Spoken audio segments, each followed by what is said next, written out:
I've been using the iPhone XS as my main phone in 2025. In this video, I'll tell you exactly how it's been for me, what works, what doesn't, and whether I should still consider buying one in 2025.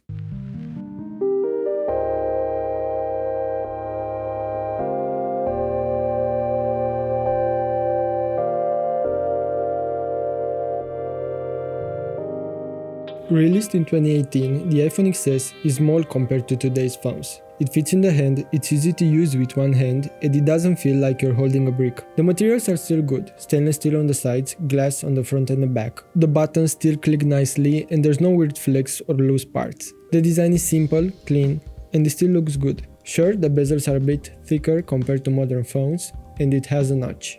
Now let's talk about the screen. It's a 5.8-inch OLED display, and I'll be honest, it's still a good screen.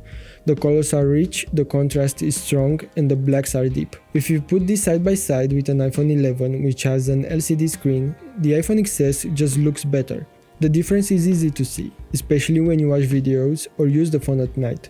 The screen is also bright enough for outdoor use, and the size makes it easy to use one-handed. It's not a big screen, but it works well for most things. It's a 60Hz display and it still does the job, without feeling old or cheap. Now let's talk about how the phone actually runs. The iPhone XS has the A12 Bionic chip, and even though it's from 2018, it still works well for normal use.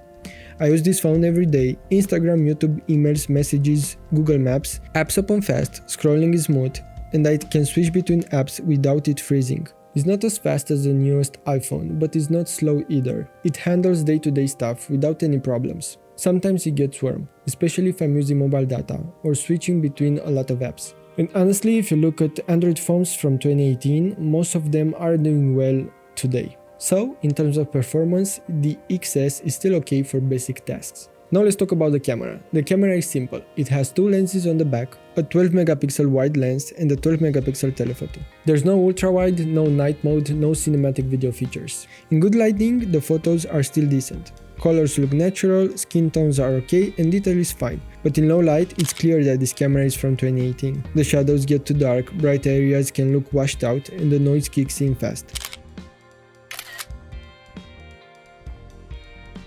The front camera is 7 megapixels and it's alright. It works for a quick selfie or a video call, but the quality is soft, especially in bad lighting. For video, the iPhone XS can shoot up to 4K 60, which is still good. Stabilization is decent, but from my experience, it's better in 1080 mode. Now the battery. This is the part that's hard to ignore. Even with a battery replacement, I have to charge the XS at least twice a day. If I'm just texting or browsing a bit, it lasts longer. But if I'm watching videos or using mobile data, the battery drains quickly. Charging is slow and it uses a lightning port, which is a pain considering almost everything else is USB-C now. Let me give you 5 reasons why I think the iPhone XS is still worth buying today. Of course, depending on what you need from a phone. Number 1.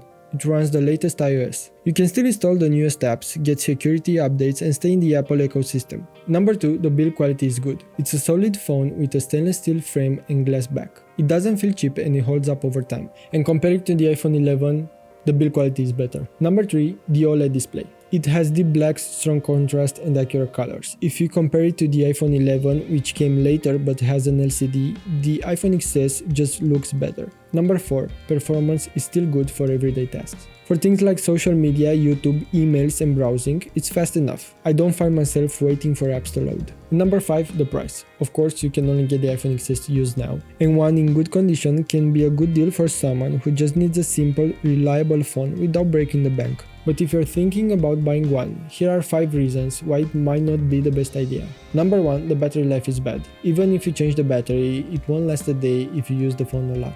Number 2. The camera is limited. No ultra-wide, no night mode, no advanced features. Number 3. It still uses lightning. Number 4. It's a 2018 phone. It works now, but in a year or two, it might not get the latest iOS updates. And number 5.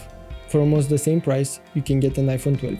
Which is a better phone, it has better camera and better battery. So, is the iPhone XS still usable in 2025? For basic things, yes, it still does the job. If you find one at a very good price and in good condition, I still think it's worth buying today. Thanks for watching, see you in the next one.